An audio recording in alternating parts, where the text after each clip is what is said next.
Hello guys, good morning. আমরা এখন বেরিয়ে যাচ্ছি বিচে যাওয়ার জন্য। আর সবাই ঘুমাচ্ছে, আমি আর প্রীতমই বেরাচ্ছি। আসি বিচ থেকে, তারপর ওদেরকে ডাকবো, দেখি আমরা তারপর ঘুরতে যাবো।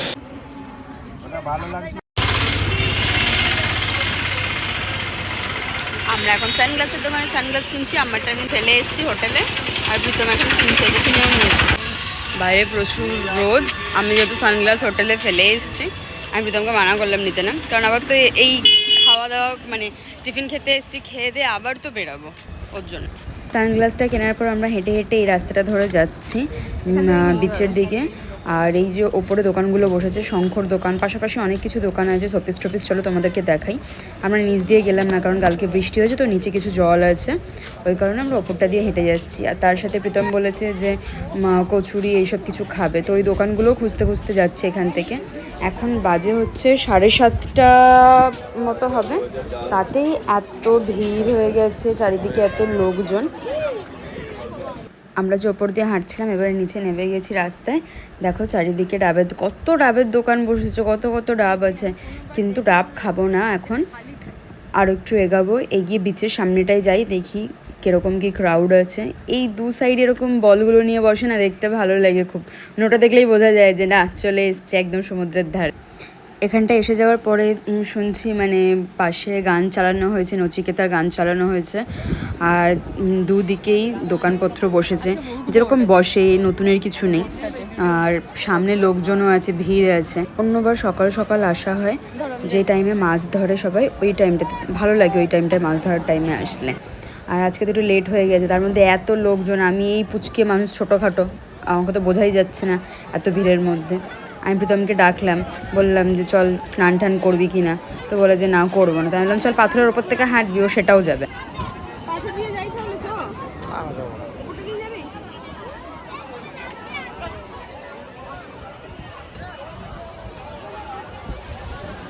আমরা বিচ থেকে উঠে চলে আসলাম, এই যে আখের রসের দোকানটার সামনে, একদম বিচ থেকে উঠে এই আখের রসের দোকানটা আছে।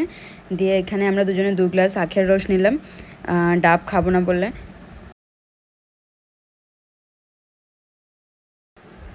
এই যে সামনের রাস্তাটা দেখতে পাচ্ছ, এটা দিয়ে আমরা এসেছি, কিন্তু যাওয়ার সময় যাচ্ছি হচ্ছে জাহাজবাড়ির পাশের রাস্তাটা দিয়ে, কারণ এই রাস্তাটা পুরো ফাঁকা আছে। আবার আমি প্রীতমকে বলছি, দেখ জাহাজবাড়ির এখানে আবার কষে কষা আছে, খেতে যাবি এরকম করছিলাম। তারপরে হচ্ছে এই যে পুরনো পাঁচিলটা দেখতে পাচ্ছ, প্রীতম আবার জিজ্ঞেস করছিল এটা কি, তারপরে দেখলাম যে ওটা পিকনিক স্পট।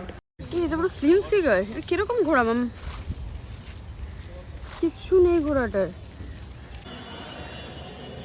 গেটটা খুল তাড়াতাড়ি, গরম লাগছে।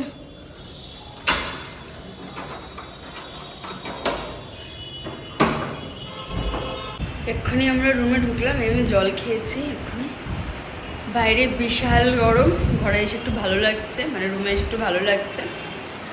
ওরা ঘুমাচ্ছে, প্রথমে সব বন্ধুরা। আবার আমরা একটু পরে বলতে এখন 1 ঘন্টা পরে আবার বেরাবো, বেরিয়ে তারপরে আমরা দেখি কোন সি বিচে যাই। আমরা বিচে গেছিলাম ঠিকই, কিন্তু কিছু খাওয়া হয়নি, কারণ কিছু সেরকম পাইনি, ওর জন্য আখের রস খেয়ে চলে এসেছিলাম। এবারে সবাই মিলে এদেরকে ঘুম থেকে তুলে সবাইকে নিয়ে যাচ্ছি হচ্ছে ব্রেকফাস্ট করার জন্য। ওখানে ব্রেকফাস্ট করব। এই যে আমার সামনে বিশাল যাচ্ছে, আর সামনে হচ্ছে কালো জামা পরে সোনু, আর সাদা জামা পরে হচ্ছে শুভ, আর প্রীতম তো আমার সাথেই আছে। আমরা এখানে আসলে না একটা দোকান থেকে সবসময় খাই, এই যে পাশে যে ছাতা টাঙানো দোকান, এখান থেকে ছাতু আর চিড়ে দই খাই, মানে ওটা আমিই খাই বলতে গেলে। আর এই যে দোকানটায় ঢুকছি, মিষ্টির দোকানের পাশ থেকে, নারায়ণ সুইটস নাম, আমরা এখানেই খেতে আসি। এই যে সাদা জামা পরা ভাইটা, ওর কাছ থেকেই পুরি ঠুরি খায় প্রীতমরা। তো আমি পুরি খাবো না, ওর জন্য বললাম চল ঘুগনি খাবো, কারণ এখানে ইডলি ধোসা কিছু দেখতে পাচ্ছিলাম না। দিয়ে ঘুগনি আনতে গেছি, পাল পুরো গেছে আমার সাথে ওর বন্ধুরা সবাই। এখানে সবাই খাওয়া দাওয়া করে নিচ্ছে, নিয়ে খাওয়া দাওয়া কমপ্লিট আমাদের। আর এখান থেকে 10 মিনিটও লাগবে না, মানে আমরা একটু বিচ থেকে আরও দূরে এসেছিলাম। এই সবকটা আবার টোটো করে যাচ্ছে, হেঁটে এসেছি, টোটো করে এখন হোটেলের সামনে যাচ্ছি, নেমে গেছি। এবারে এরা সবাই বলছে কি আমরা ডাব খাবো, যেহেতু আমি আর প্রীতম আখের রস খেয়ে এসেছি, আমি বললাম আমরা তো ডাব খাবো না, তোরাই তাহলে খা। দিয়ে এই সব কটা পেট গরম হয়েছে, ডাব খাচ্ছি। আমরা হোটেলের ভেতরে ঢুকে গেছি, মানে রুমে এখন যাইনি, যেখানে ডাইনিং এরিয়া তোমাদেরকে তো দেখানো হয়নি, তো এখন দেখে নাও। এখান থেকেই যেতে হবে নিচে সোজা, ডাইনিং এরিয়া আছে এখানে। দুপুরের যে খাবারটা আমরা খাবো, সেই খাবারটা আমরা অর্ডার দিতে এসেছি যে কী খাবো। তো প্রীতম এখন যাচ্ছে হচ্ছে কিচেনে, কিচেনে গিয়ে ও দেখছে কি মাছ আছে কি আছে, সেই মতো সবার দুপুরের খাবার অর্ডার দেওয়া হবে। আর এটা হচ্ছে ডাইনিংয়ে সিটিং এরিয়া, যেখানে সবাই বসে খায়, মানে যারা আসে এখানে থাকতে তারা। আমরা এখানে পমপ্লেট মাছের অর্ডার দিয়ে দিয়েছি। এখানে হচ্ছে সৌগত আর প্রীতম দুজনে গাড়ি আনতে যাচ্ছেন বা ঘুরতে যাবো বলে। আর এই মন্দিরটার সামনে দেখো কে পায়ের ছাপ এরকম দিয়ে দিয়েছে, আমি সবাইকে দেখাচ্ছিলাম দেখ কে জোড়া পায়ের ছাপ দিয়েছে এখানে। এখানে আমাদের গাড়িও চলে এসছে। গাড়িটা দেখার পরে আমি প্রীতমকে বলছি দেখ না এটা কিডন্যাপ গাড়ির মতো দেখতে, কারণ আগেকার মুভিতে দেখানো হতো যে এরকম গাড়িতেই কিডন্যাপ করা হতো। আমার মতো তোমাদের কার কার মনে হয় যে এটা কিডন্যাপ গাড়ির মতো, আমাকে কমেন্টে জানিও।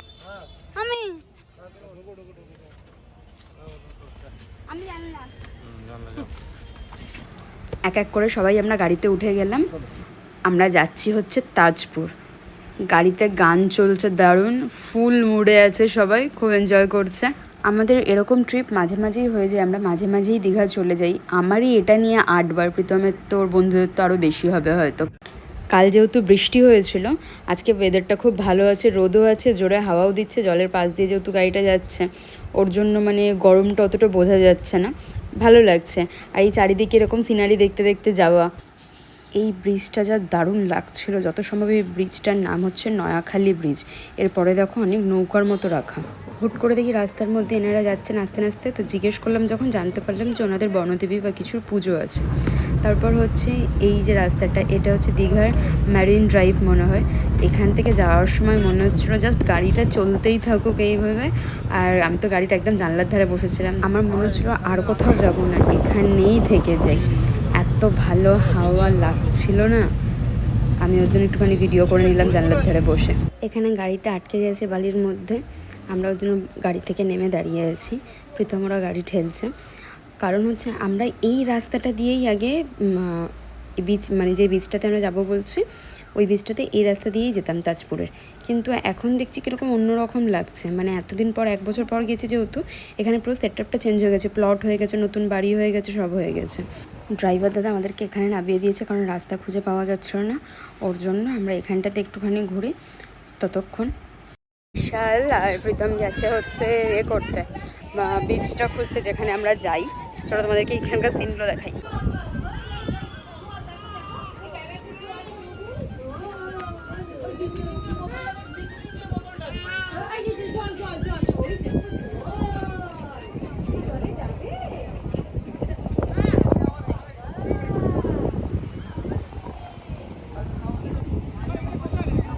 এখানে না,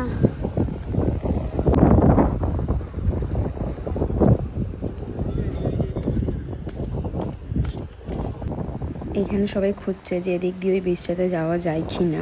প্রীতম আমায় ফোন করলো, করে বললো ওরা তাজপুর বিচটা পেয়ে গেছে, আমরা যেখানে যাই। দেন আমরা গাড়িতে উঠে ওখানে চলে যাই। এই যে এই রাস্তাটা, তখন ব্যাপারটা হয়ে গেছিলো প্লট হয়ে গেছে বলে আমরা বুঝতে পারিনি, পাশে আরেকটা রাস্তা ছিল, ওই রাস্তাটা দিয়ে এইটাতে আসতে হয়। আমরা এই মানে এই রেস্টুরেন্টটাতে বসেই খাই।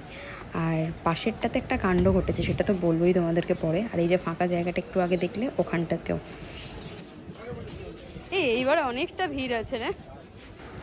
এখানে আসার কিছুক্ষণ আগেই জোয়ারটা নেমে গেছে। এখানে আশেপাশে দেখলেই বুঝতে পারবে, দেখো ভেজা ভেজা হয়ে আছে। তো এই জলটা পুরো সিঁড়ি পর্যন্ত উঠে যায়। আমি প্রত্যেকবার ভাবি যে যখন জলটা সিঁড়ি পর্যন্ত থাকবে তখনই আসবো, কিন্তু হয়েই ওঠে না, ওরকম টাইমে আসাই হয় না আমাদের। তো যাই হোক, অনেকে বলে নাকি গোয়ার মতন লাগে ওইটা। এখানে বাচ্চাটাকে দেখো কীরকমভাবে খেলছে, কাদা ঠাদা নিয়ে, কাদা তো না, বালি নিয়ে ঘাটছে। এখানে বিশাল হচ্ছে আমাকে 2টো কুলফি কিনে দিয়েছে। আমি এখানে যতবারই আসি, এসে ওখানে যে দোলনাগুলো আছে এই দোলনাগুলো চড়ি। এবারে তো দোলনাতে উঠে মানে এই ভিডিওটা দেখে বুঝতে পারছি যে কতটা মোটা হয়েছে। এখানে এনার কীর্তি দেখো, মদ খেয়ে টাল সামলাতে পারছে না, জ্যাকেট পরে যাচ্ছে, উনি নড়ে যাচ্ছে। এখানে আবার একটা কাণ্ড হয়েছে, বিশাল বসতে গিয়ে চেয়ার ভেঙে পড়ে গেছে। প্রীতমরা ওপরে সবাই গল্প করছে, তাই আমি একটু বিচের এখানে হাঁটতে চলে আসলাম। তো এখানে এসে দেখছি যে এই ঝিনুকটা ভাবছিলাম খুলবো, তারপরে ভাবলাম না জ্যান্ত আছে, থাক, দরকার নেই। তারপরে এই সমুদ্রের ধারে এসে গেছি, ঢেউটা যা লাগছিল, আমার তো এসে গান মনে পড়ছিল। আমার এই পেছন সাইডটা দেখে বুঝতে পারবো যে কিছুজন স্নান করছে। আমারও ইচ্ছা হচ্ছিলো স্নান করার জন্য, কিন্তু এখন তো করতে পারবো, তাই ওপরে উঠে চলে আসলাম। এখানে বসে আছি আমি, আর এই যে সবার আসর বসেছে, আমি সবাইকে ভিডিও করছি। কি গল্প সবার, ও নিজেই বসে আছে, ওর সাথে 2টো হেল্পার আছে। এই টেবিলের মধ্যে মাজার জলটা এ দুটো আমার জন্য। আর এখানে তো শুভ আর বিশাল, এদের লুক দেখলেই বুঝতে পারবে ওরা ওদের তালেই আছে। প্রীতম আমার জন্য ব্ল্যাক কারেন্টের ব্রিজার এনে দিয়েছে। এর আগেও আমি খেয়েছি, আমার ভালো লাগেনি। ব্ল্যাক কারেন্টের না, অন্য ফ্লেভারের, বাট ব্ল্যাক কারেন্টটা খেয়ে ভালো লাগছে, কারণ আমার ব্ল্যাক কারেন্টের আইসক্রিম সব কিছুই ভালো লাগে। আমার কাছে কথা হলো স্মেল ভালো হয় জানো, আর খেতে ভালো হয় জানো। এখানে টেবিল পুরো ফাঁকা, ছেলেরা চলে গেছে পেছন দিকে গসিপিং করতে। দেখো কি করছে কি জানি গসিপিং ওরা।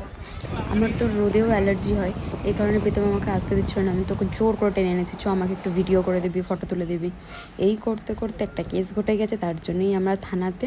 ওখানে একটু মারামারি এসব হয়ে গেছিলো, আমাকে একজন টিস করেছিল, সেই কারণে তো আমাদেরকে থানায় আসতে হয়েছে। অনেক ঘটনা ঘটে গেছে, এই একটা ভিডিওতে বলা পসিবল না। যদি তোমরা জানতে চাও বলো, আমি একদিন সেটার জন্য একটা ছোটো ভিডিও করে তোমাদেরকে বলবো যে কী ঘটেছিল ওখানে। আমি কিছু ক্লিপ নিতে পারিনি, কারণ হচ্ছে ওখানে এতই ঝামেলাঝাটি হচ্ছিলো, যদি ফোন টোন ছুঁড়ে ফেলে দিত। ওখানে বিভৎস পরিমাণে ঝামেলা হয়েছে। তো আমরা ওখান থেকে 10:30 নাগাদ হোটেলে ফিরেছি। আমাদের যেখানে কলকাতা চলে যাওয়ার কথা ছিল 12টার মধ্যে। আমাদেরকে যে থানায় নিয়ে যাওয়া হয়েছিল মন্দারমণি কোস্টাল থানায়। আমরা বিচ থেকে এই সবে রুমে ঢুকলাম, অনেক বল হয়েছে ওখানে, ঝামেলাঝাটি, থানা, পুলিশ। দেন এখন আমরা এসছি, এখন বাজে হচ্ছে 10:33। হোটেলে ঢুকলাম, এবারে হচ্ছে আমরা ফ্রেশ হবো, খাওয়া দাওয়া করবো, নিচে গাড়ি দাঁড়িয়ে আছে, বেরিয়ে যাব। আমাদের বেরোনোর তো টাইম অনেক আগেই ছিল, লেট হওয়ার কারণে আমাদের পৌঁছাতে হয়তো বাড়িতে ভোর হয়ে যাবে। এখন ফ্রেশ হয়ে নিয়েছি, নিচে খেতে যাচ্ছি, নিচ থেকে আসবো, ব্যাগ ট্যাগ গোছানো হয়ে গেছে, ব্যাগ নিয়ে বেরিয়ে যাবো। এই যে গাড়িটা দাঁড়িয়ে আছে, এই গাড়িটা করেই আমরা মানে দীঘা থেকে কলকাতায় ফিরেছি। এখন আমরা বিশালদের পাড়ায় আছি। এই যে আমি বসে আছি, এখানে প্রীতমের বাইক রাখা আছে, দিয়ে আমি আর প্রীতম বাইকে উঠে গেছি। প্রীতম আমাকে বাড়িতে দিয়ে তারপরে দোকানে যাবে। এখন আমরা বাড়ির দিকে যাচ্ছি। এখন বাজে হচ্ছে সকাল 4টে, বাড়ি পৌঁছতে 4:30। এখন বাজে 4:30, আমি আর প্রীতম চলে এসেছি হচ্ছে ঘরে। প্রীতম এক্ষুনি বেরিয়ে যাবে, দোকানে চলে যাবে, আর আমি একটু ঘুমাবো, অনেক ধকল গেছে। এই যে থানা পুলিশের কেসটা হয়েছিল, এখানে আমাদেরকে অনেকে প্রচুর হেল্প করেছে, তাদের প্রপার নাম আমি জানি না, পরে একটা অন্য ভিডিওতে নয় তোমাদেরকে জানাবো।